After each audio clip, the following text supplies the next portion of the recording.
Be sure to share, like, subscribe, and comment down below. A gun confiscation center opens up in Seattle. We don't want to take away your guns. The government isn't coming to confiscate your guns. We just want a common sense gun safety law, is what we're constantly being told by liberal anti-gun politicians and activists. But now King County in Washington State has opened up a weapons retrieval center specifically for the purpose of confiscating firearms. Anyone can request that guns be taken away from a person that a judge deems to be a threat to others, and there is a new unit that will remove those guns. Como News Report says this. It's been 2 years in the making, but now Ellie's Place on the 4th floor of the King County Courthouse is officially open for business. Named after the official courthouse dog that passed away in 2015, Ellie's Place will house 3 programs, including one that is very timely, the Regional Domestic Violence Firearms Unit. Now, the unit will consist of 12 people, including officers from the Seattle Police Department, deputies from the King County Sheriff's Office, victim advocates, and deputy prosecutors that are trained in weapons retrieval. Now, there's not another one like it in the entire country, and we've already seen that they are increasing the number of guns recovered from the most dangerous hands, said Renee Hopkins, CEO of the Alliance for Gun Responsibility, the group that backed the ERPO initiative. But it took $1 million in appropriations shared between King County and the City of Seattle and hundreds of volunteer hours to get Ellie's Place operational. Now, Ellie's Place will also benefit smaller cities like Bothell and King County that couldn't afford the resources of the firearms retrieval unit.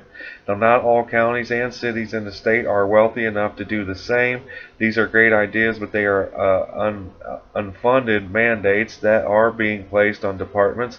With more unfunded mandates, it's just making it very problematic, said Bothell Police Chief Carol Cummings. Now, Democratic State Senator Manka Dhingra of Redmond is sponsoring a bill to get guns out of the hands of people convicted of domestic harassment and releases the funding whole gun retrieval laws represent.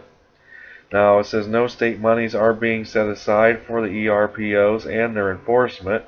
It's up to each individual law enforcement agency to figure out how it's going to comply with these court orders, which can be very risky to execute. Now, meanwhile, Dave Workman of the Citizens Committee for the Right to Keep and Bear Arms wrote this about the Extreme Risk Protection Order shortly after it was passed in the 2016 election. He said that Washington gun owners are furious that Initiative 1491 passed. That's the Extreme Risk Protection Order, measure that some folks are already calling the Extremist Protection Order law. Now, the concern is that it does not contain adequate due process provisions, instead of allowing for someone's firearms to be seized and then providing an appeal process. Translation, you're considered guilty until you prove yourself innocent. If this dealt with any other civil right, it would never have gotten off the ground.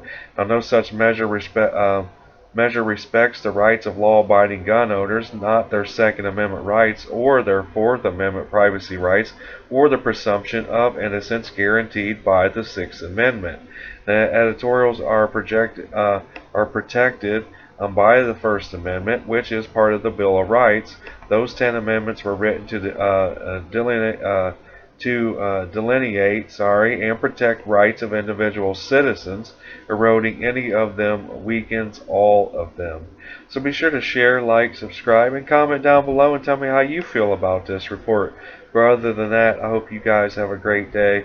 Let's make America great again. Peace.